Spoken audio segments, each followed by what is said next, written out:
Entonces, nosotros tenemos una definición funcional para la función de Green. Hemos logrado definir finalmente la función de Green. Entonces, nosotros, obviamente, lo que nosotros estamos buscando es la densidad de estados, ¿cierto?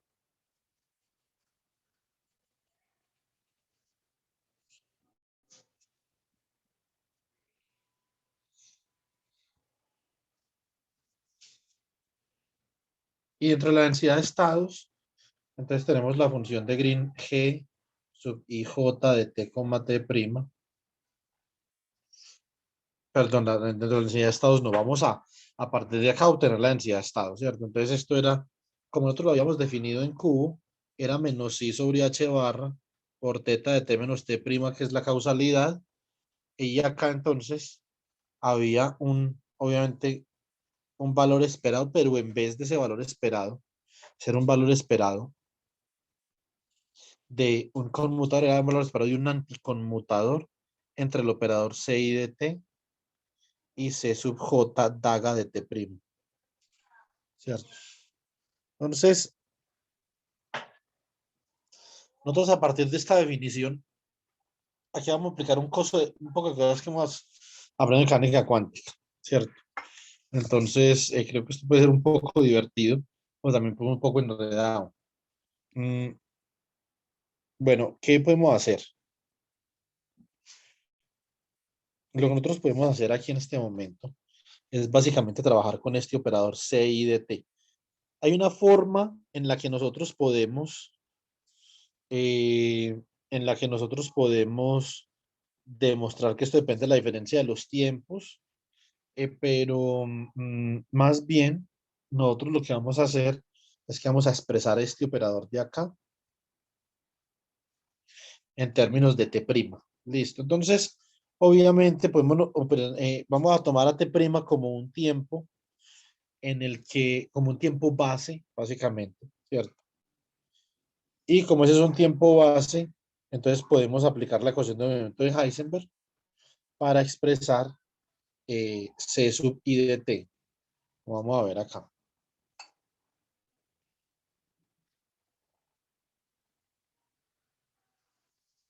Bueno, entonces C sub I de T lo podemos expresar como usando la representación de Heisenberg. Esto es E a la IH barra por el Hamiltoniano, ¿cierto? Que multiplica T menos T' por C sub I de T' por E a la menos I sobre H barra que multiplica H de T menos T', ¿cierto? Bueno, entonces cuando nosotros ya tenemos ese resultado, nosotros podemos coger ese resultado e introducirlo aquí en este conmutador y podemos hacer lo siguiente. Entonces aquí es donde yo no sé si nos va a alcanzar la página, que yo escribo grande y esto es muy largo. Esto es igual a ver, desde acá, G sub IJ de T, T', entonces es igual a menos I sobre H barra que multiplica T a teta de T menos T', por, entonces, E a la I sobre H barra HT menos T', por C sub I de T', por E a la menos I sobre H barra H de T menos T', joder. Esto es T menos T'. Esto con anticonmutador con C sub J daga de T'. Como el anticonmutador nosotros lo definimos, anticonmutador entre A y B, nosotros lo habíamos definido como AB más BA. Pues básicamente aquí lo que tenemos es lo siguiente. Entonces este anticonmutador, esto sería como I menos I sobre H barra teta de T menos T prima. Este por este, o sea, E a la I sobre H barra H de T menos T prima por CI de T prima por E a la menos I sobre H barra H de T menos T prima por C sub J daga de T prima, ¿cierto? Más, entonces ahora comenzamos con este, es C sub J daga de T prima, ¿cierto? Por E a la I sobre H barra H de T menos T prima por C sub I de T prima por E a la menos I sobre H barra H de T menos T prima. Y aquí cierro el valor esperado. ¿Ustedes quieren reflexionar un segundo sobre esto o seguimos?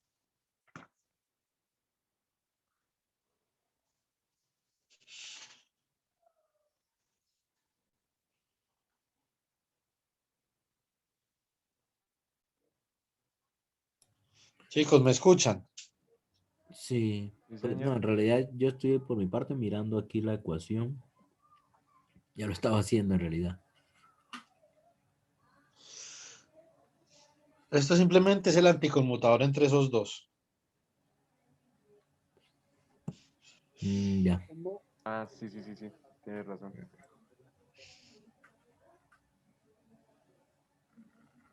Sí, ¿no? Ya podemos continuar. Uno llega aquí como a un cuello de botella, que es como medio maluco. Entonces, pero uno, digamos que solamente se da cuenta de esto cuando comienza a elaborar un poquito más el problema, ¿cierto? Entonces,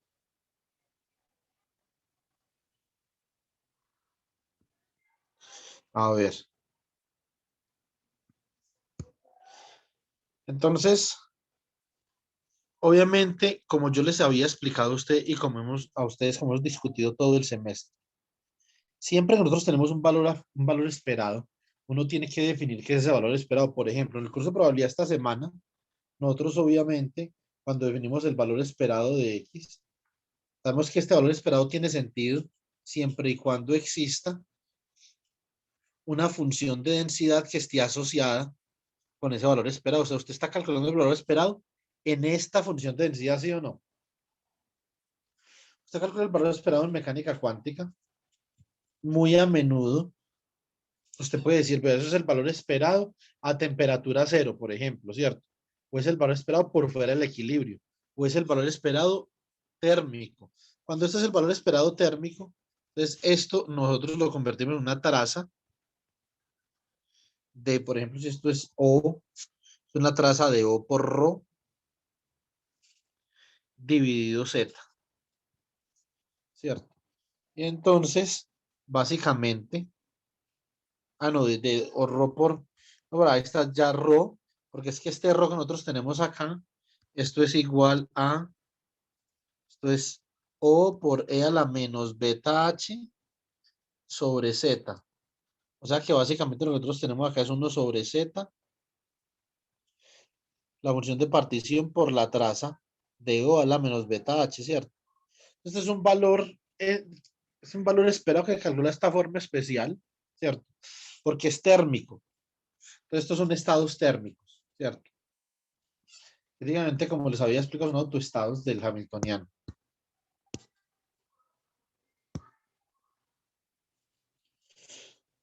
Bueno, muy bien.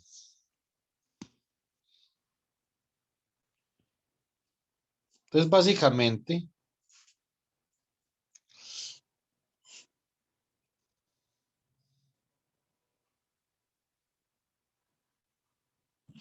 Profe, ¿sí?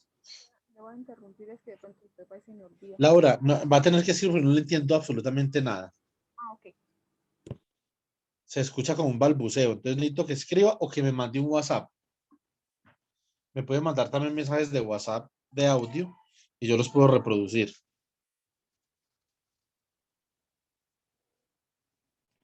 Pero no me escriba a mí personalmente, no que escriba a todo el grupo, para yo poderlo ver desde el computador, listo.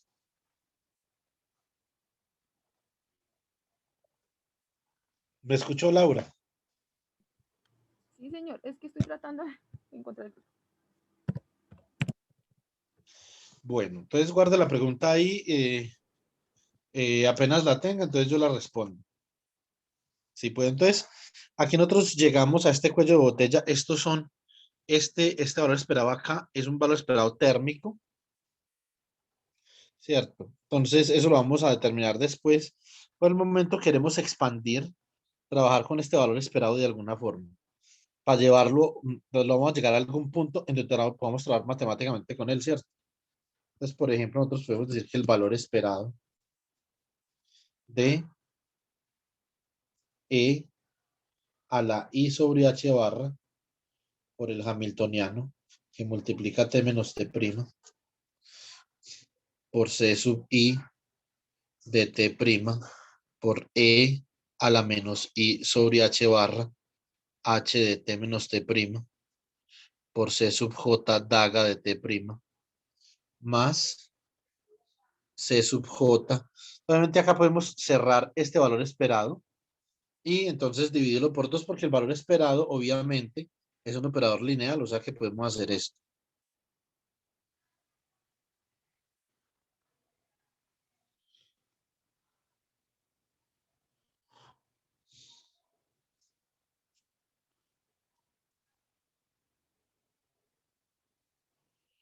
Eso no me va a caber, joder.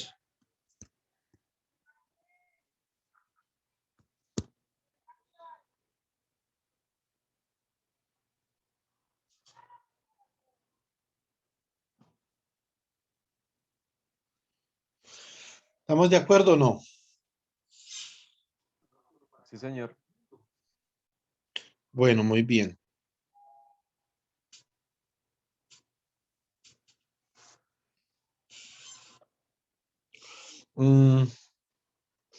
Ahora, básicamente que como nosotros sabemos que esos estados, esos valores esperados están calculados sobre un estado térmico.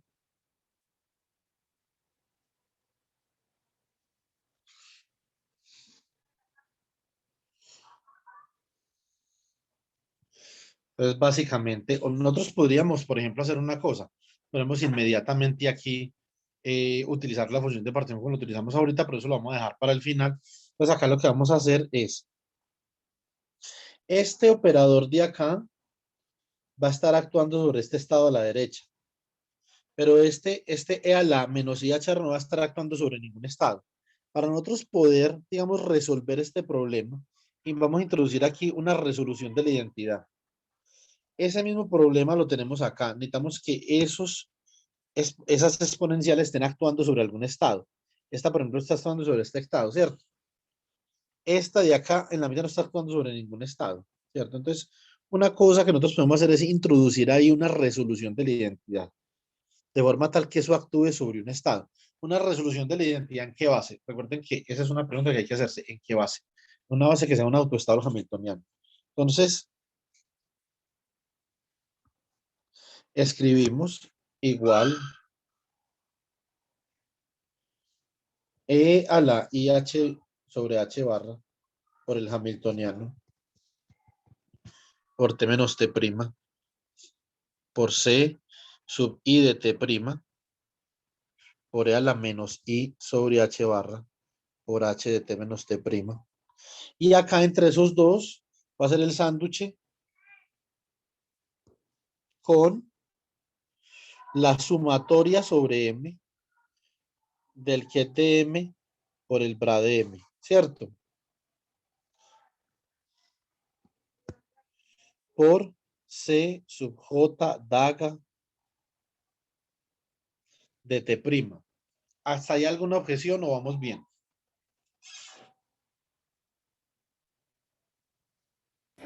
Bien. Muy bien. Listo. Entonces, Ahora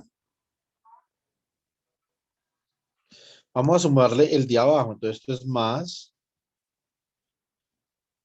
el valor esperado de C sub J daga de T prima. Ahí donde está esa flechita amarillita, entonces vamos a introducir la resolución de la identidad.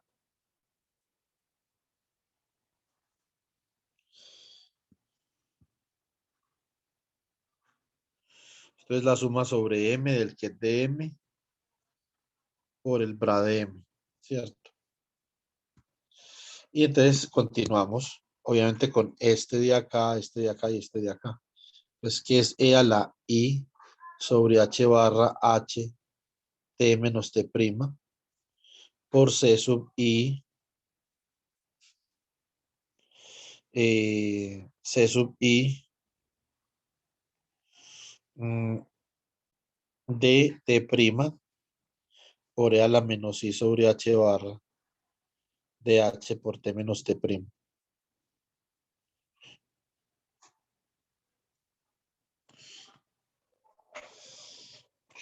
Bueno.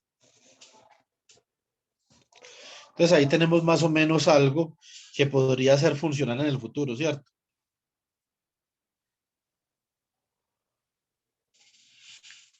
Dependiendo de quién sean los estados sobre los que están actuando, por ejemplo, esta exponencial y esta exponencial de acá. Entonces, nosotros podemos definir eso de una vez para que nos vayamos quitando el karma de encima, ¿cierto? Entonces, ese estado de ahí, como nosotros habíamos dicho antes, ese estado térmico,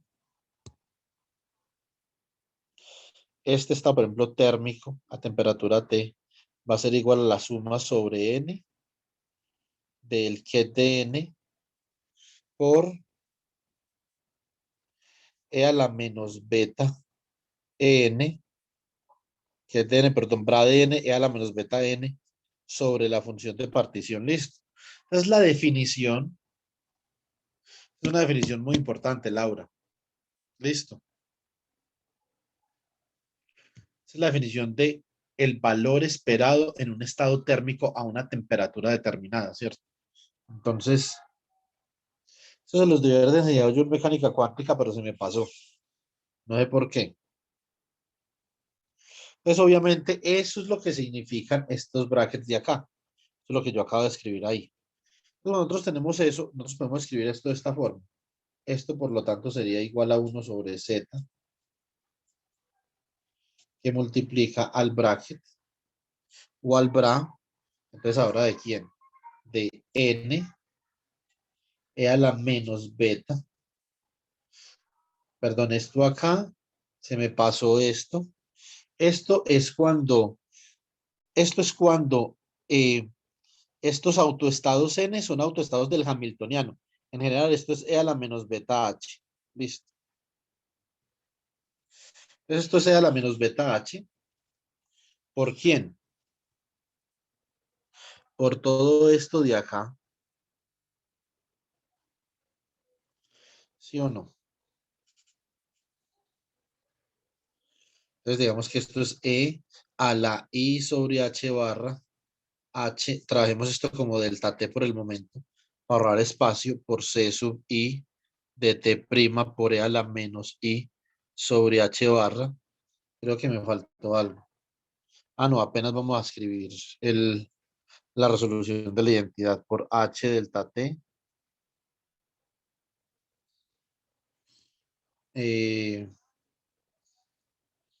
Por la resolución de la identidad.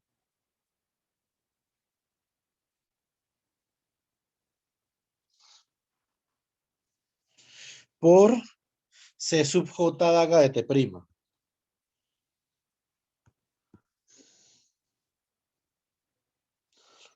Por c sub j daga de t prima actuando sobre el get de n. Aquí obviamente nos faltó la suma sobre n, ¿cierto? Entonces 1 sobre z por la suma sobre n. Ese es el primer bracket que nosotros teníamos, chicos. ¿Vamos bien hasta ahí o qué? Sí, señor. Sí. Bueno, entonces ahora vamos a seguir con el segundo. Entonces esto es más 1 sobre Z, sumatoria sobre N de esto, donde este será también el head de N. Este el head de N, por ejemplo, acá habrá un E a la menos beta H.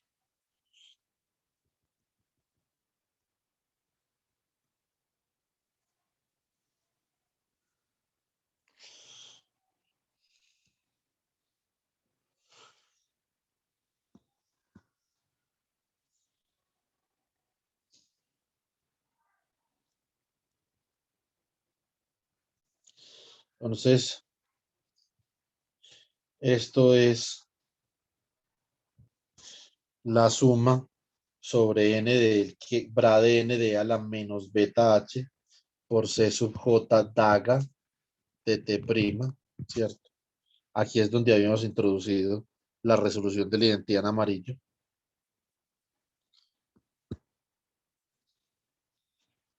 Por la suma sobre N del que de M por el bra de M por este de acá que es E a la I sobre H barra H delta T por C I de T prima, ¿cierto? Por E a la menos I sobre H barra H delta T actuando sobre N, ¿cierto? Lo que podemos hacer ahí es sacar la suma sobre N. Hagamos la suma sobre M y entonces esto como nos queda, esto nos queda 1 sobre Z. La suma sobre M y N, ¿cierto? De, cuando, ojo, póngame mucho cuidado acá, cuando yo aplico, a ver, recuerden que si, por ejemplo, si un autoestado P, si que de P es un autoestado,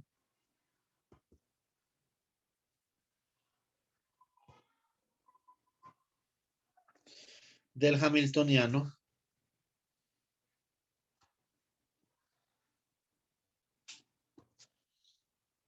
entonces E a la, por ejemplo, más o menos I sobre H barra del hamiltoniano, por ejemplo, un delta T actuando sobre P, ¿cierto?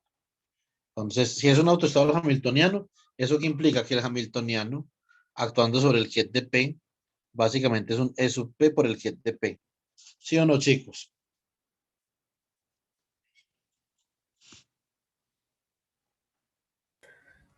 Sí. O sea, entonces esto es la suma desde, por ejemplo, K igual a 0 hasta más infinito. Vamos a expandir esto en Taylor. De más o menos, veamos, I sobre H barra, delta T a la N, ¿cierto? Por H a la N, dividido N factorial, actuando sobre P. Si usted actúa una vez sobre P, entonces saca un E sub P, ¿cierto? Si actúa dos veces, saca otro E sub P, C sub P al cuadrado. Y si actúa N veces, es E sub P a la N, o sea que esto queda como la suma desde K igual a 0 hasta más infinito de más o menos I sobre H barra delta T a la N por E sub P a la N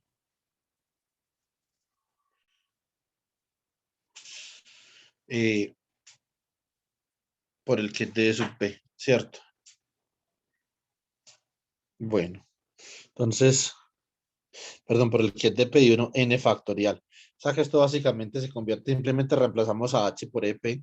O sea que esto es E a la más o menos I sobre H barra E sub P por delta T actuando sobre el jet de P. Entonces, siempre que tengamos un hamiltoniano actuando sobre un jet que es un autoestado del hamiltoniano, reemplazamos el H por el autovalor del hamiltoniano en la función, en este caso una exponencial, ¿cierto? Por lo tanto, esto aquí no es otra cosa que el bra de n por E a la menos beta n, donde n es el autovalor de la energía asociado a ese bra de n, ¿cierto? O sea que esto es el bra de n por e a la menos beta n, ¿cierto? Por e a la i sobre h barra por h delta t, ¿cierto? Esto es un operador, pero como estos dos conmutan, entonces yo puedo pasar este para acá. Y cuando ese actúa sobre ese bra de n, entonces va a pasar exactamente lo mismo. Vamos a reemplazar la h por el autovalor. O sea que esto queda e a la i sobre h barra e sub n delta t por c sub i de t prima, ¿cierto? Entonces por el ket de m, por el bra de m, por c sub j daga de t prima, actuando sobre el ket de n, ¿cierto? Entonces ahora lo que nosotros tenemos acá en esta suma, es que tenemos estas dos exponenciales que ya son números reales, las podemos sacar del bracket, pero no las podemos sacar de la suma. Tienen que quedar dentro de la suma porque ambas están sumando sobre n. Espera un momentico, ¿qué coño pasó acá? Ah, que yo me tragué una exponencial ahí, ¿cierto? A ver, entonces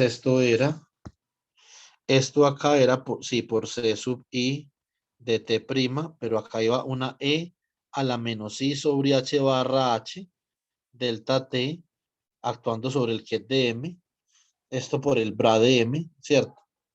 Por c sub j daga de t prima actuando sobre el ket de n. ¿Estamos ahí o no? Sí, señor.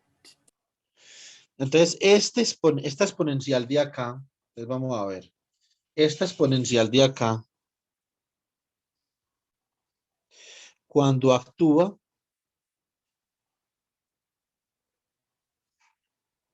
sobre este ket de acá, entonces sería este h se reemplaza por em, ¿sí o no?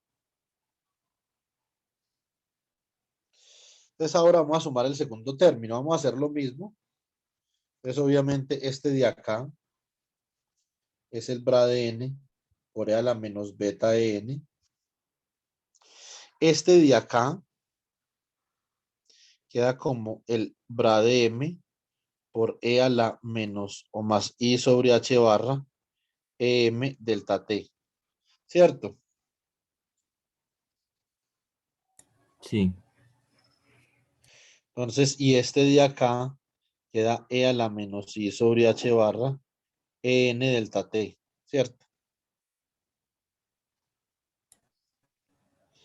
sí. Podemos sacar todos esos de ahí, saquemos todo eso de ahí.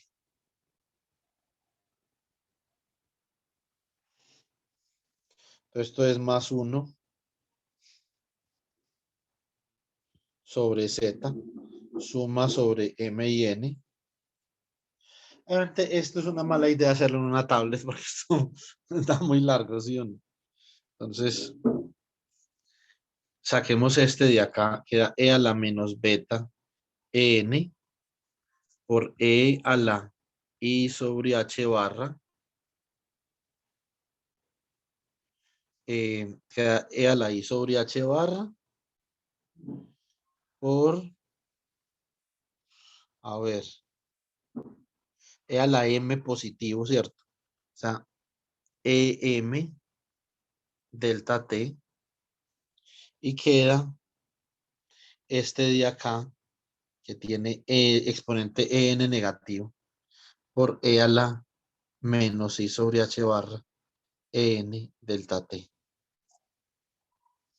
Ahora el resto, ¿quiénes son? Entonces queda el bracket entre este n y este m de c sub j daga, ¿cierto?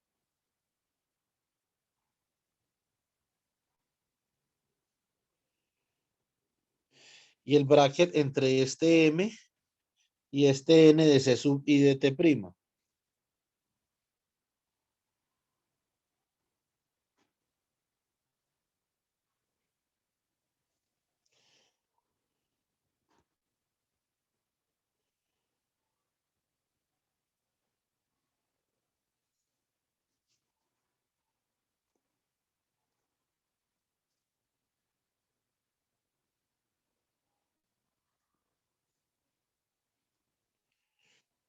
¿Sí o no? Nos falta en la de arriba. Antes sacar de ahí este de acá. Nos falta sacar este de acá. Y nos falta sacar este de acá, ¿cierto? Entonces, por lo tanto. Pero de todas formas, la sumita ya va como cuajando, ¿sí o no? Ya vamos sacando algunas cositas de ahí. Bueno, Una preguntita. eso suena como complicado, pero bueno, pregunte. No, en realidad no es complicado. El C sui T prima, no habría ningún problema en que conmute o no conmute con el exponencial al tener a la EM. No O al porque usted ya, reemplazar con el M ya no, no porque usted ya por eso aplicó la exponencial a estos estados que salen de la resolución de la identidad. Para eso los puse ahí, para convertir la exponencial en un número. Ah, ok. Ya. O sea, con el E, sí, esa es la duda. O sea, con el M ya deja de ser un operador, sino simplemente Sí, un número. exactamente. Es E a la un autovalor del Hamiltoniano, ¿cierto? Ah, ok. Listo. Entonces, digamos que toda esta suma es asterisco, ¿cierto? O sea que acá podemos continuar. Asterisco es igual a 1 sobre z por la suma sobre m y n.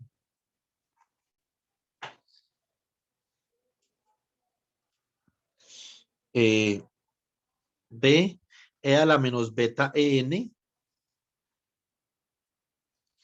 por e a la menos a la i sobre h barra n delta t por e a la menos i sobre h barra m delta t. Entonces, ¿esto cómo queda?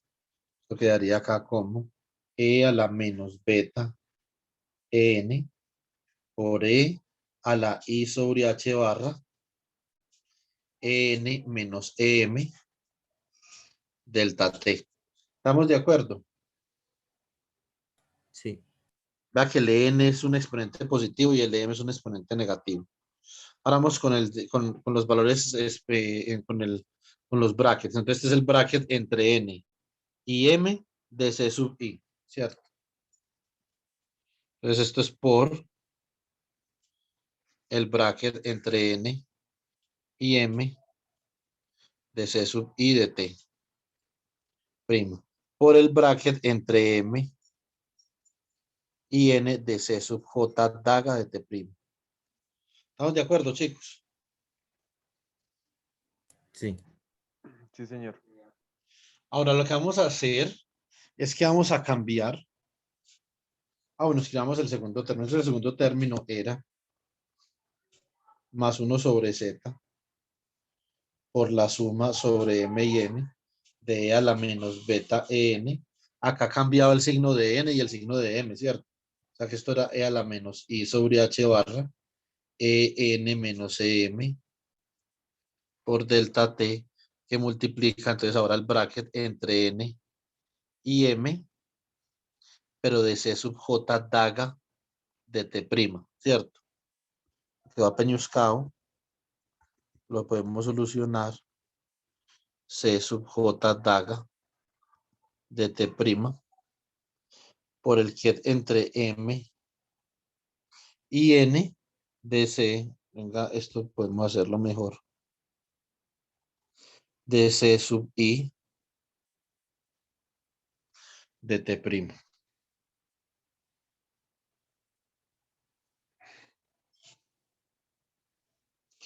Bueno, entonces acá tenemos esta suma, pero observen una cosa, vean. Este de acá es e a la más i h barra sobre en menos em delta t, ¿cierto? Pero acá es con ese signo menos. Y acá está cj daga entre n y m, y acá está ci entre n y m. Pero como estas solas son variables de suma, chicos. En esta última suma, ustedes sin ningún problema, como son simplemente variables de suma, usted puede cambiar la m por la n. No hay ningún problema, porque simplemente son variables. Usted le puede llamar a eso X, Y, Z, ¿cierto? Lo que usted quiera. Si usted hace eso, entonces esto, por ejemplo, se convierte en E a la menos beta EM. Y este de acá sería como E a la menos I sobre H barra EM menos EN delta T. ¿Cierto?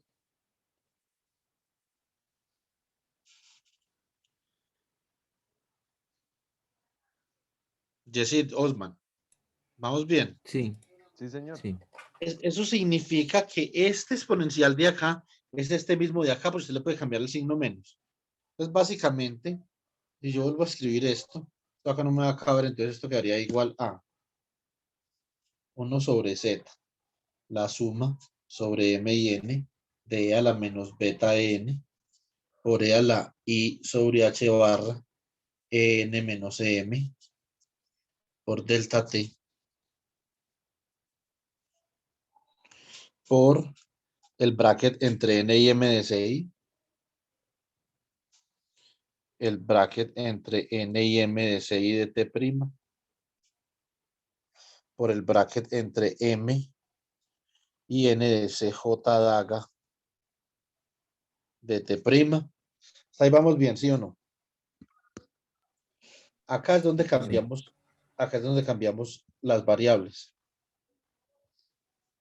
O sea, esto es E a la menos beta EM por E a la I sobre H barra EN menos EM delta T. Aquí, antes, esta M y esta N se cambian, o sea que esto queda como el bracket entre N y CI de T' y M, que es este mismo que tenemos acá, ¿cierto? Como esos brackets son números, conmutan. Se pueden mover los brackets a la izquierda o hacia la derecha. Entonces realmente queda como arriba.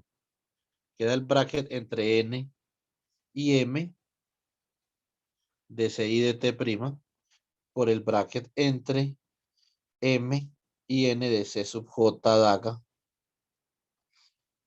de T', ¿cierto? Quedaron igualitos, haciendo el cambio de las variables. Simplemente que ahora entonces este ya no quedó E a la menos beta N, sino E a la menos beta N. Y lo podemos factorizar. Si usted factoriza esto, como esto de acá es igual a esto de acá, factorizamos eso y esto queda 1 sobre Z, la suma entre M y N, ¿de quién? De este más este, E a la menos beta N más E a la menos beta M, que multiplica a E a la I sobre H barra N menos M delta T por esos brackets. El bracket entre N y M de CI de T' el bracket entre M y N de CJ daga de T'.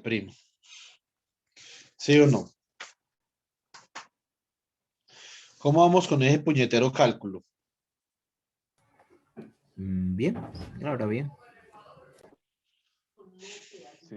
Ahora, si nosotros quitamos la Z de acá,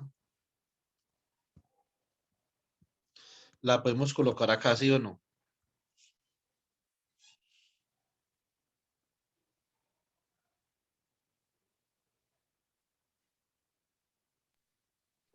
Sí, señor. Esto, ustedes, eso ya le explicó qué es esto.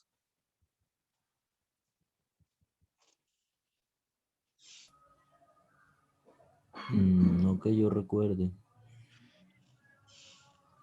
Este ya, cuando uno ve estados mixtos, uno le deben de enseñar esto. Esto es el factor de ocupación del estado N, ¿cierto? Es como una matriz densidad o un término de la matriz densidad para el estado N y esto es un término de la matriz densidad para el estado M.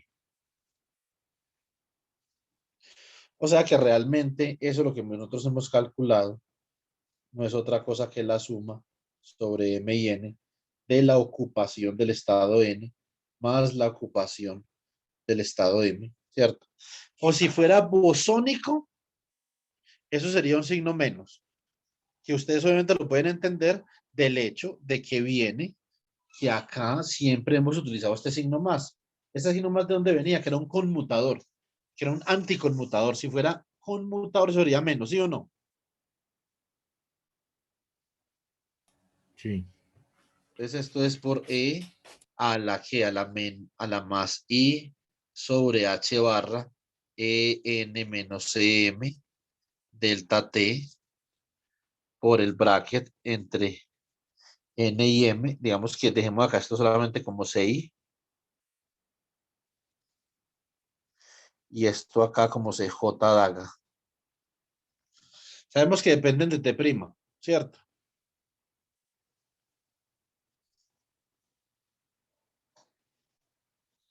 Entonces, cuando Sí. nosotros digamos que ya tenemos esto acá, ¿sí o no? Nosotros podemos observar una cosa. Si este es el número complejo Z, ¿cierto? Para el caso en el que I, vamos a decir que este es, mejor dicho, eso hagámoslo ahorita. De pronto le enredo la pita. Entonces, ¿cómo da la función de Green?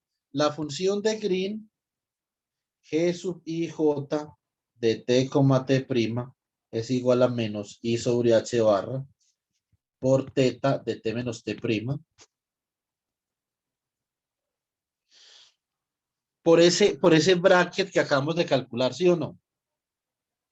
O sea, que multiplicado por eso de arriba, por la suma sobre M y N de ρ sub N más ρ sub M por E a la I sobre H barra EN menos EM por delta T que multiplica a el bracket entre N y M de CI por el bracket entre M y N de CJ daga. Pregunta hasta ahí.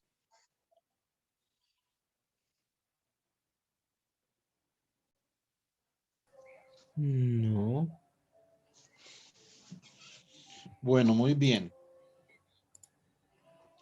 Ahora vamos a hacer un recorderis de variable compleja, no, digamos que no muy profundo, pero vamos a hacer una cosa, pero ya vamos para allá. Ahora vamos a pensar en una cosa. Cuando nosotros queremos la densidad de estados, estamos buscando una traza, ¿cierto? Entonces no queremos correlaciones, sino que queremos saber cuántas vacancias o cuántos estados ocupados hay para un N o para un M particular, ¿cierto? O para un I o para un J particular. Entonces, básicamente que a nosotros nos interesa más el caso cuando I es igual a J. Es un caso más interesante para nosotros con las miras de definir la densidad de estados. Por lo tanto, G sub I, por ejemplo, de TT' sería igual a menos I sobre H barra por teta de T menos T' por la suma sobre M y N de rho N más rho M, que son los factores de ocupación de ambos estados, del estado N y el estado M, por E a la I sobre H barra N menos EM delta T que multiplica al bracket entre N y M de CI, pero como I es igual a J, ahora esto es el bracket entre M y N de CI daga. ¿Estamos de acuerdo? Sí. Sí, señor. Ahora, entonces, si podemos ver, si este es un número complejo Z, ustedes se pueden convencer que este es Z daga, ¿sí o no?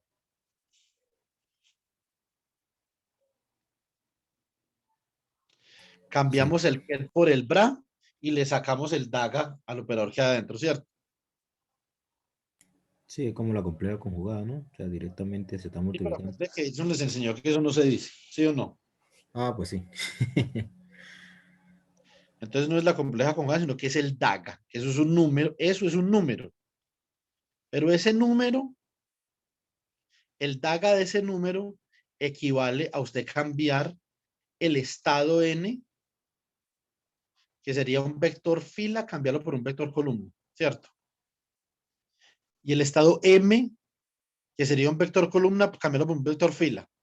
Y lo que hay adentro acá en el conjugado, ¿cierto? Sí. Sí, señor. Por lo tanto, nosotros podemos enunciar que por el momento G sub I de T, T' es igual a menos I sobre H barra, que multiplica T menos T' por la suma sobre Mn de rho n más rho m por E a la I sobre H barra, que multiplica a N menos Em por delta T. Esto por la magnitud al cuadrado del bracket entre N y M de CI. ¿Estamos de acuerdo? Sí. Sí, señor. Ahora, uno podría decir, por ejemplo, de hecho, hay gente que calcula la función de Green así, con esta fórmula a la que nosotros acabamos de llegar. Y entonces digamos que dejan la función de Green así. Son unos perezosos descastados hijos de su madre, ¿cierto? Entonces, y meten esto en un computador y hacen cálculos. Obviamente, usted tiene que saber quién es N y quién es M, ¿cierto? Porque originalmente, ¿qué es lo que usted tenía? Lo que usted tenía originalmente era básicamente que una red en donde en un punto I había un electrón, usted iba a quitar un electrón de ahí y lo iba a poner en un punto J, ¿cierto? Ahora nosotros, ¿qué es lo que nosotros tenemos? Nosotros también tenemos básicamente que la función de Green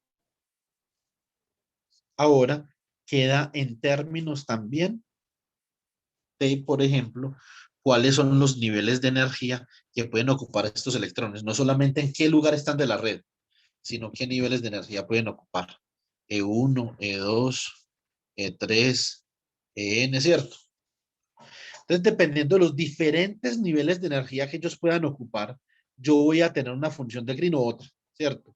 Y eso lo vamos a premultiplicar por la suma de los dos niveles de energía entre los que estamos haciendo el proceso. Aquí vemos que estamos haciendo un proceso por esta exponencial. Esta exponencial representa un proceso entre el nivel N y el nivel M, ¿cierto? Esto a veces lo llaman, por ejemplo, esto a veces lo llaman H barra omega NM, por ejemplo, ¿cierto? Entonces, pero pues nosotros vamos a evitar usar el H barra omega NM por el momento. Entonces es importante, digamos, que entender esa lógica que nosotros tenemos ahí. Y recuerden que algo me faltó, esto por ese teta de T menos T' es una función de Green retardada, ¿cierto? Porque es la parte causal de la función de Green. ¿Estamos?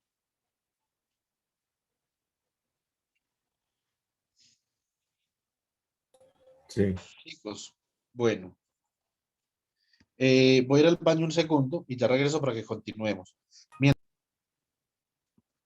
Bueno, por lo menos se ve que Lizaín está entendiendo. Ya. Después, si alguna cosa no me entiendan a mí, entonces le preguntan a Lizaín. Listo, profe. Mm, Lo bacano de tener un nombre así es que uno puede chicanear y decir que nació en Arabia Saudita, ¿sí o no? O en Israel. ¿Pero qué? Si ese man es más coico que yo, profe. Chicos, ¿qué encontraron sobre la representación espectral de la delta? De teta de T menos T'. Un momentico.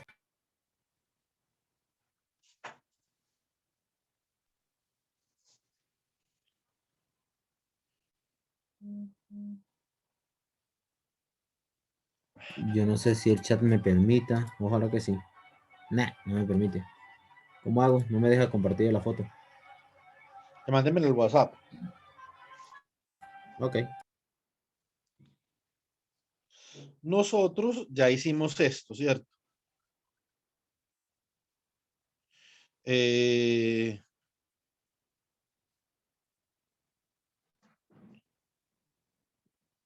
a ver, exactamente, exactamente, mi querido Yesid. Bueno, no tan exactamente diría yo, pero más o menos. ¿Qué habría que cambiar ahí? Venga, yo pienso. Mm, Pues si mal no entiendo, esa es la función escalón basada, bueno, ahí lo que está haciendo es el semicírculo que nosotros hicimos aquí en clase sobre el plano complejo y Sí, es tiene que el punto I épsilon, que es no me acuerdo cómo se llama, como la raíz, sí, como, sí, es que básicamente, recuerden, lo que pasa es que esta es la transformada inversa de Fourier de la función delta. Palabras más, palabras menos. Listo. Entonces, recuerden nosotros que nosotros habíamos dicho, listo, ¿cómo vamos a hacer para calcular? ¿Cierto? Entonces, teta de omega. Teta de omega, nosotros dijimos en clase que era la integral entre menos infinito y más infinito, ¿cierto? De e a la i omega t por teta de t, ¿cierto? Por dt. ¿Sí o no? Y que esto obviamente solo está definido para t mayor que cero. O sea que esto era la integral entre cero y más infinito de e a la i omega t de t. Y nosotros habíamos dicho que esto no estaba definido. Por lo tanto, ¿qué íbamos a hacer esto? Íbamos a poner el límite cuando epsilon tiende a cero de la integral, ¿cierto? Entre cero y más infinito de e a la i omega t por e a la menos epsilon t por dt.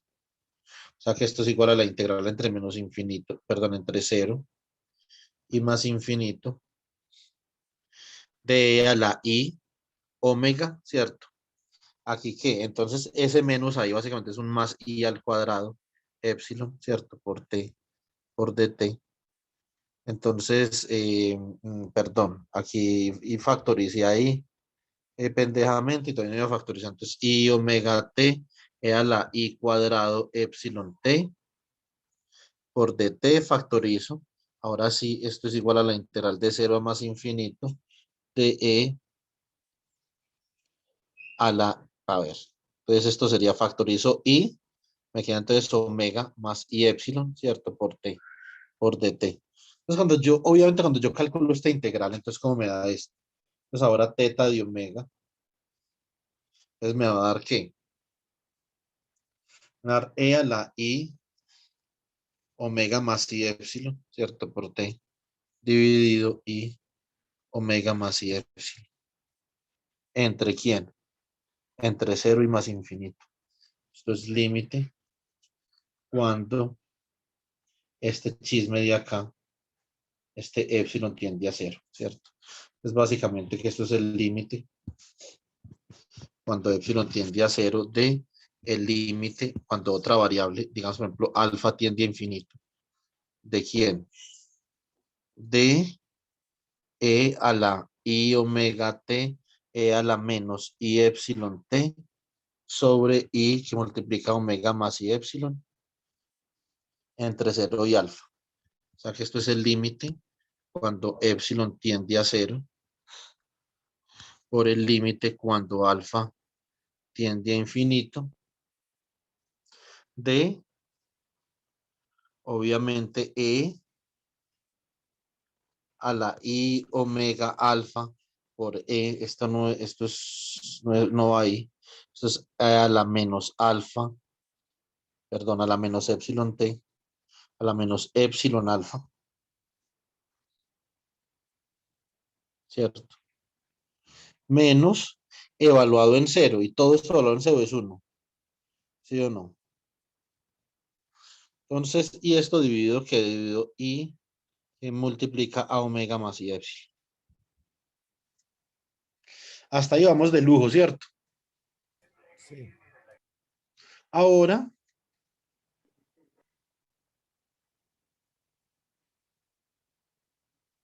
vamos a hacer una cosa. Esto es un análisis que uno tiene que hacer mucho en variable compleja. Básicamente, cuando alfa tiende a infinito, esto decae muy rápido a cero comparada con las oscilaciones de este, ¿cierto? Obviamente esto lo que dice es que esto cuando alfa es infinito, entonces esto tiene una frecuencia de oscilación supremamente grande, pero esto cuando alfa es infinito, esto cae supremamente rápido también. O sea que esto cae más rápido de lo que esto oscila, por lo tanto esto es 0. Por lo tanto, esto es el límite cuando epsilon tiende a 0 de menos 1 sobre i que multiplica a omega más y epsilon. ¿Está claro, chicos? Sí. Ya vamos a ver, decir, en qué se parece y por qué no es igual la representación que usted obtuvo que la que yo obtuve. No son iguales, una transformada de Fourier no tiene que ser igual a otra para que sean las transformadas de Fourier de una misma función. Porque lo que nosotros tenemos que garantizar es lo que yo les expliqué al principio del curso, tenemos que garantizar el teorema de Parseval, es decir, la conservación de la potencia, que la potencia total sea 1 sobre 2pi por la integral entre menos infinito e infinito de la función espectral al cuadrado por d omega, ¿cierto? Eso es lo que hay que garantizar, independientemente de cómo se calculen las transformadas de Fourier. Acá, decir, yo calculé esto con e a la i omega t, pero yo muy bien, como mostré en el video, yo lo hubiera podido hacer con e a la menos i omega t. Y si yo lo hago así, decir, ese de ahí, este de acá cambia por un menos. Ese que de acá cambia por un menos y cuando yo calculo la integral, me sale un menos acá.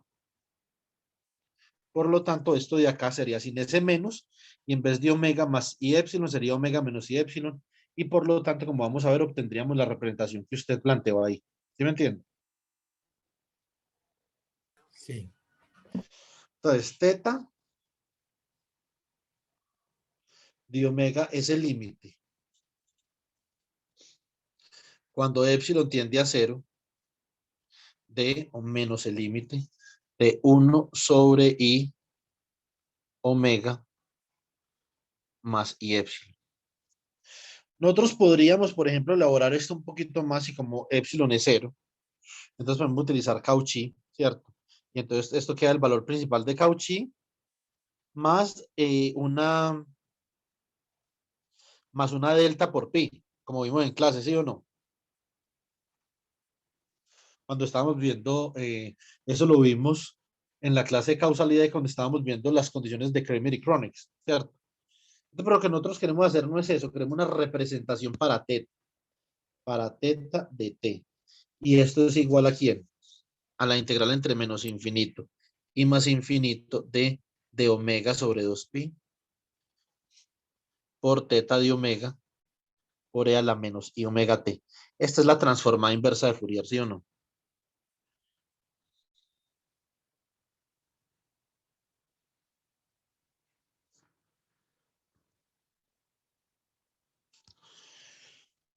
Bueno, entonces, eh,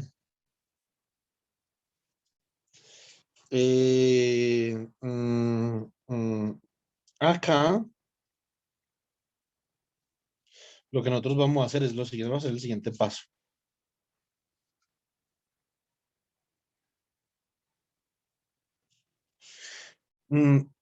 Vamos a reemplazar ese teta de omega, lo vamos a reemplazar acá. Y por lo tanto, entonces teta de t queda descrito como lo siguiente.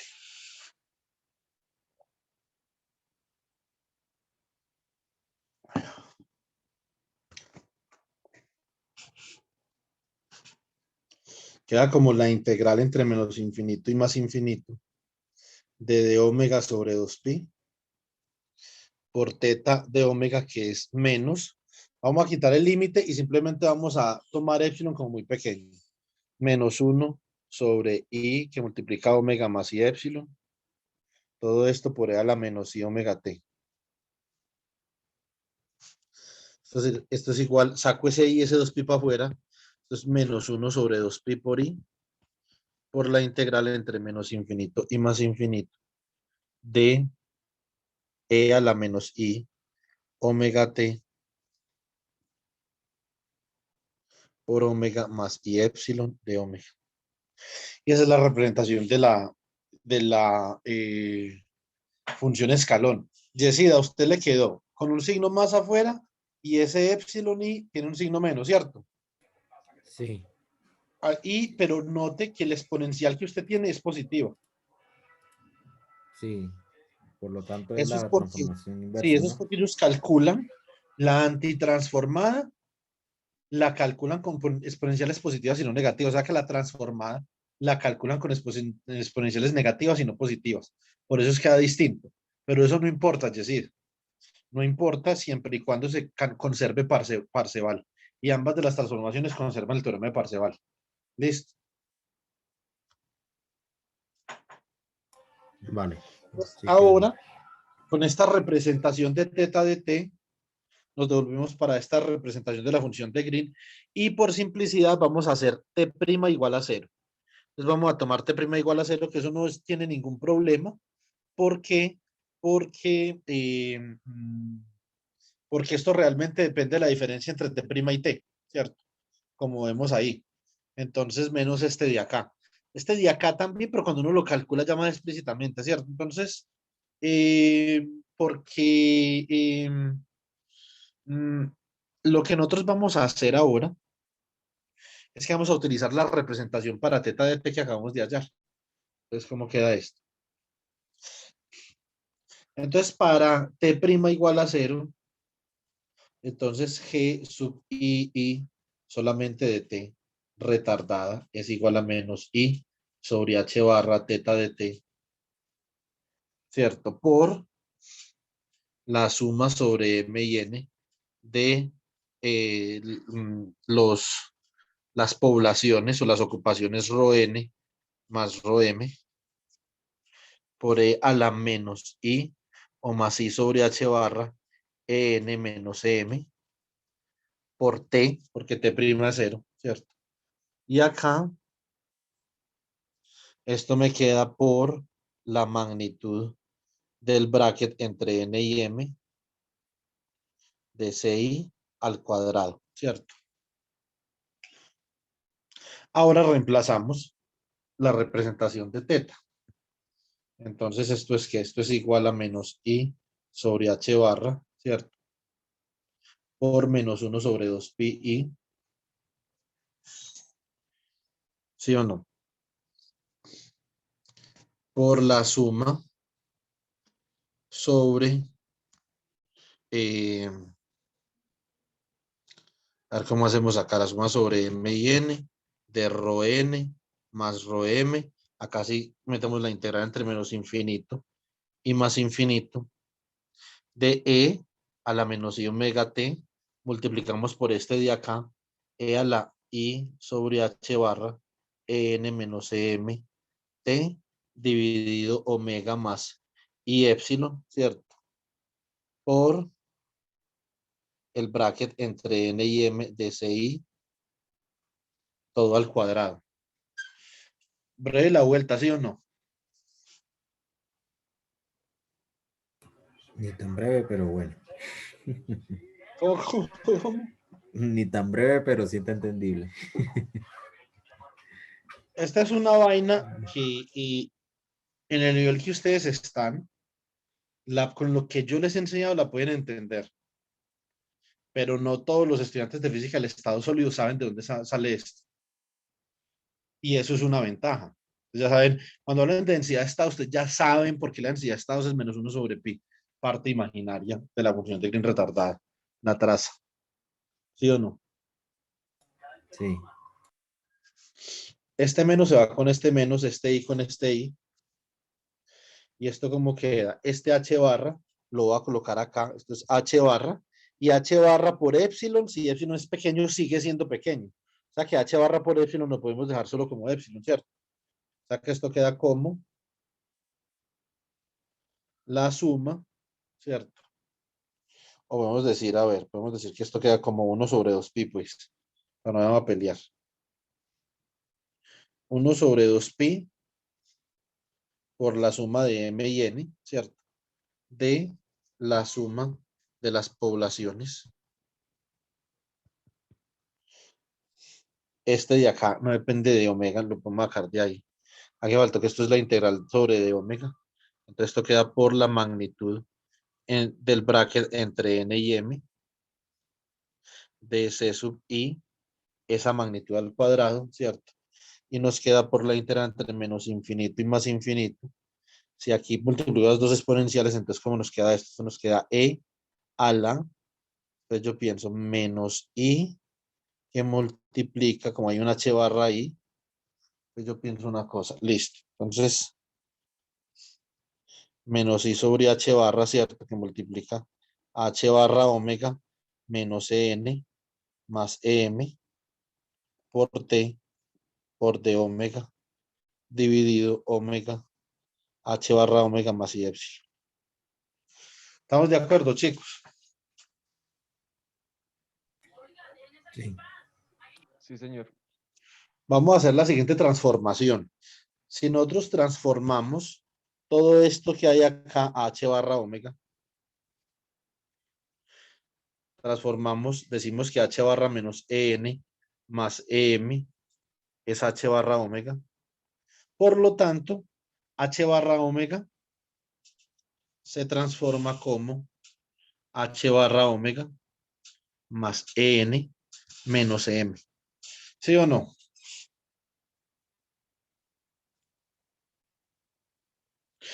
Cojan esta de acá nomás. Ustedes reemplacen, por ejemplo, esta transformación. Reemplacen la acá. Se cancela el en con el en y el em con el em, ¿cierto?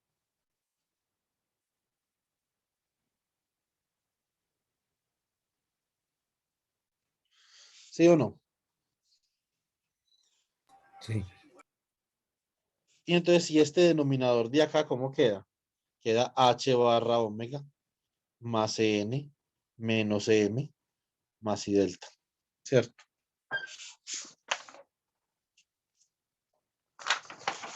Nos faltan dos pasos y acabamos, chicos. Entonces, básicamente, nosotros podemos escribir o seguir escribiendo esto de la siguiente forma. Vamos a decir que entonces g sub i de t es igual a ver, este término de acá lo vamos a introducir en esa integral, de esta forma. Esto queda. La integral entre menos infinito y más infinito de la suma sobre m y n de rho n más rho m por la magnitud al cuadrado del bracket entre n y m de c sub i, ¿cierto? Por e a la menos, como todo esto de acá quedó h barra omega, se va a hacer h barra, con ese h barra esto queda e a la menos i omega t, ¿cierto?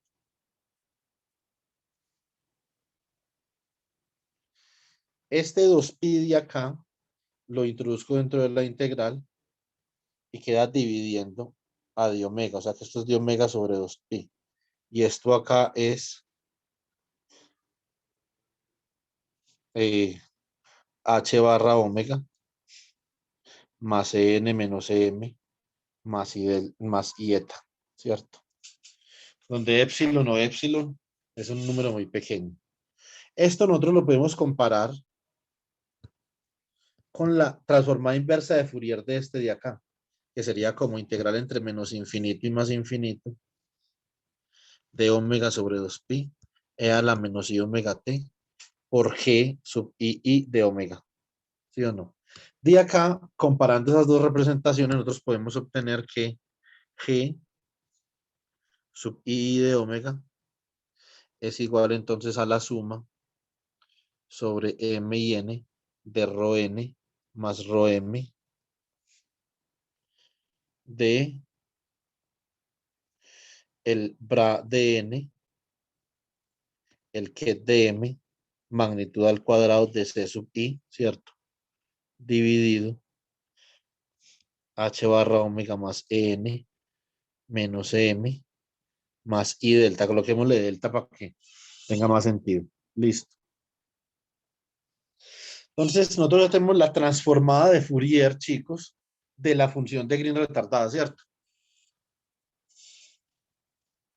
Ahora, digamos que por pura curiosidad, saquémosle la parte imaginaria de eso. Todavía no sabemos qué va a pasar, simplemente le vamos a sacar la parte imaginaria. Parte imaginaria de G sub I y de omega. Básicamente, el numerador es todo real, ¿cierto? Es una magnitud al cuadrado que es real, ¿cierto? Las poblaciones son reales, ¿cierto? Porque son los elementos de la diagonal de una matriz densidad. Lo único que es imaginario es lo de abajo. O sea que esto sería como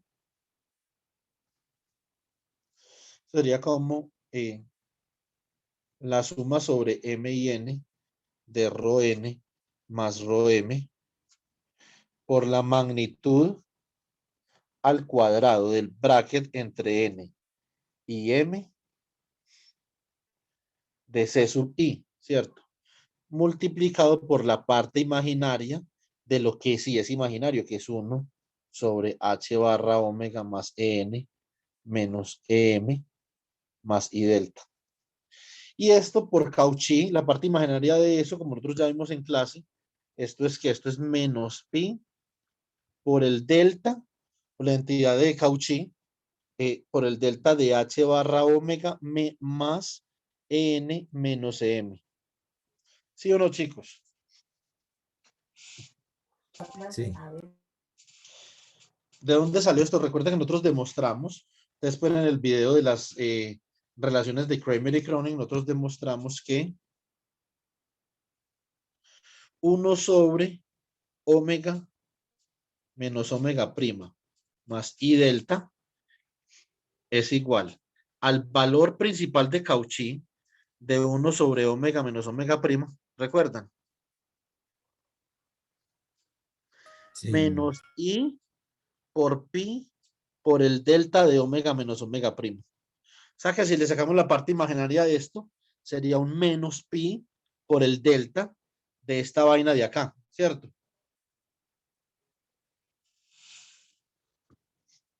O sea que la parte imaginaria de la función de Green para i igual a j es igual a menos pi por la suma sobre m y n de rho n más rho m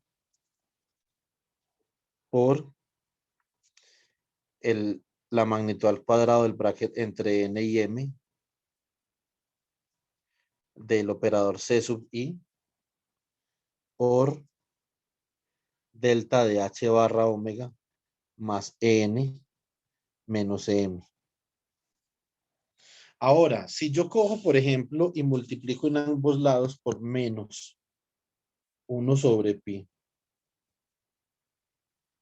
entonces, que es como dividir por menos pi, este se va con este, ¿cierto?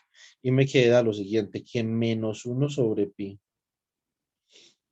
por la parte imaginaria de la función de Green retardada de omega no es otra cosa que la suma sobre mn de rho n más rho m por el bracket entre n y m al cuadrado de c sub i, ¿cierto? Por el delta de h barra omega más en menos em. ¿Sí o no? Si nosotros analizamos la física de esto, que es digamos, tiene un cierto grado de profundidad, pero tampoco es tan duro analizarla y nosotros ya hemos visto muchas cosas que nos pueden ayudar a analizar esto, por ejemplo, oscilador armónico. Nosotros exploramos muy profundamente el oscilador armónico. Entonces,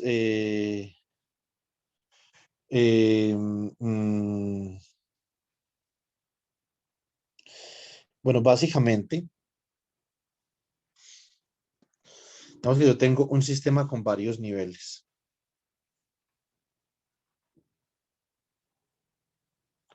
Digamos que este es el nivel EM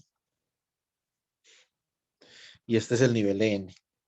Esto lo que me está diciendo a mí es que esto me va a contar unas interacciones, ¿cierto? De forma tal que, si por ejemplo yo tengo este proceso acá, esto es un proceso, porque es un bracket al cuadrado, esos son procesos, una amplitud, esto es una probabilidad, ¿cierto? Como una probabilidad, pues un proceso, en donde yo destruyo un electrón en el estado multipartícula M, y a esa destrucción le saco el bracket con N, ¿cierto? O sea, esto define un nuevo estado. Esto cambia el estado de los electrones en el ket M. Ese estado lo proyecto sobre N para ver si hay algún traslape, es decir, si esos dos estados están transfiriendo partículas o no.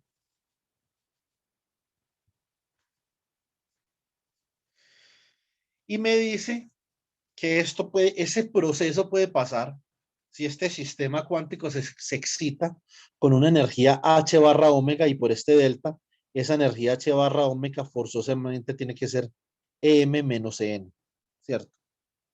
Es decir, es una transición resonante, ¿cierto? Es una transición resonante porque la energía externa tiene que ser exactamente igual a la diferencia de energías entre los dos niveles.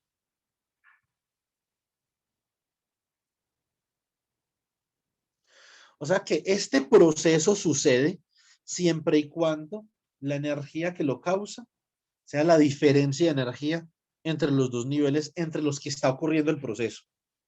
Y para eso, para que ese proceso ocurra, tiene que haber partículas, ya sea en el estado N o en el estado M, ¿cierto?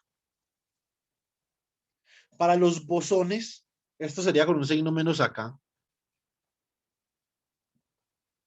Eso significa que para los bosones, si los estados entre los que va a ocurrir la transición están ocupados con la misma probabilidad, la transición es prohibida porque este término acá de cero. Pero para fermiones, basta, ¿cierto? Con que obviamente haya cierta densidad, usted suma la densidad para fermiones, y siempre y cuando haya electrones en alguno de los dos estados, entonces este proceso tiene una probabilidad para que ocurra. Y lo que usted está haciendo es que está sumando todos esos procesos. Es decir, está contando cuántas vacancias o cuántas ocupaciones hay en todos esos niveles de energía. Y eso es la densidad de estados. Por lo tanto, y esto es obviamente como nosotros utilizamos la representación para el bracket, que es 1 sobre z por la suma sobre n del bracket entre n y n de O por ρ. Ah, no, por ρ, no, por. Ya lo quitamos de ahí a la menos beta h. Esto es térmico. Por lo tanto, tiene que existir un estado de equilibrio, ¿cierto? Estado de equilibrio térmico. Por lo tanto,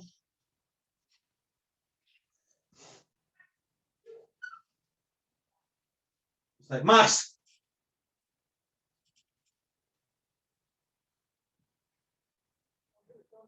Allá. Chicos, disculpen, se me olvidó que estaba en clase cuando escuché a la gata gritar. La está cascando. Sí, por ahí escuchamos. Duro, Laura, con esa gata. No, con el gato, con el gato. Ay. Entonces, obviamente, esta definición solamente es válida ¿para qué? Esto solamente es válida para estados en equilibrio, para sistemas en equilibrio. Nosotros estamos por fuera del equilibrio, esto no funciona. Entonces, básicamente,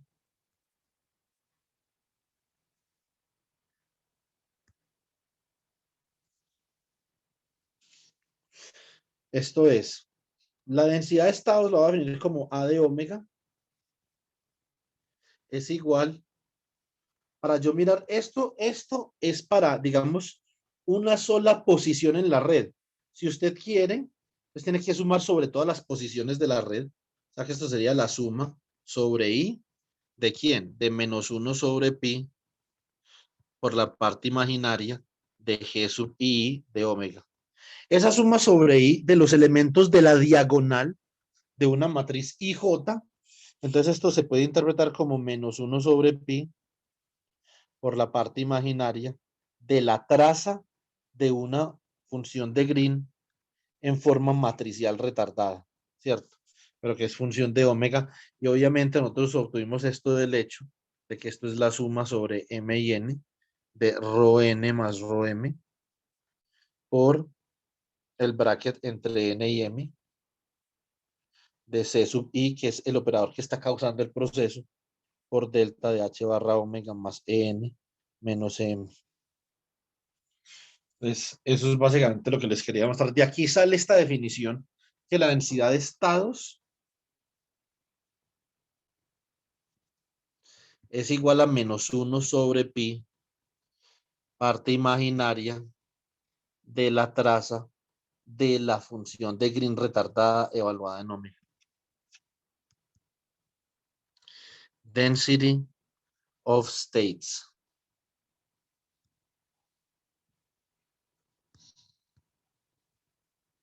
Entonces, esto es típicamente DOS. Entonces, esta es la forma más convencional para uno calcular densidad de estados de un sistema. Obviamente existe la otra forma, que es usted hacer eso a pedal y es sumar 1 sobre n por el delta, ¿cierto? Entonces, contando con el delta 3 de R menos Rn, contando exactamente los puntos donde hay electrones, y eso es supremamente doloroso, ¿cierto? A pesar, además de que usted tiene que obviamente aproximar la delta de alguna forma, ¿sí o no? Este es más sencillo. Ahora, podemos nosotros aprender en el curso de materia condensada que vamos a ver el próximo semestre, vamos a aprender que esto tiene esto puede tener restricciones. La restricción más importante es que por fuera del equilibrio no funciona, por lo que les expliqué. Por fuera del equilibrio, esto se calcula como I sobre 2pi. Por otras funciones de Green, que Laura nos va a explicar el semestre entrante cuáles son, que son G greater menos G lesser. Son la función de Green mayor que y la función de Green menor que, ¿cierto? Ya vamos a ver el próximo semestre, vamos a ver eso porque se define de esa forma. Entonces ya es el formalismo de funciones de Green por fuera del equilibrio. Entonces, esta tiene que ver con las vacancias que hay y esta tiene que ver con las ocupaciones que hay. Usted coge y resta vacancias y ocupaciones, básicamente, y esto es proporcional al número de estados que usted tiene disponibles para ocupar, ¿cierto? Entonces, por eso, y estas tienen información sobre los procesos de por fuera del equilibrio. Eso está muy bien explicado en el libro de Mecánica Estadística Cuántica de Leo Kadanoff, por ejemplo. Entonces, yo creo que con esto damos por terminado el tema de funciones de Green en mecánica cuántica. No hemos hecho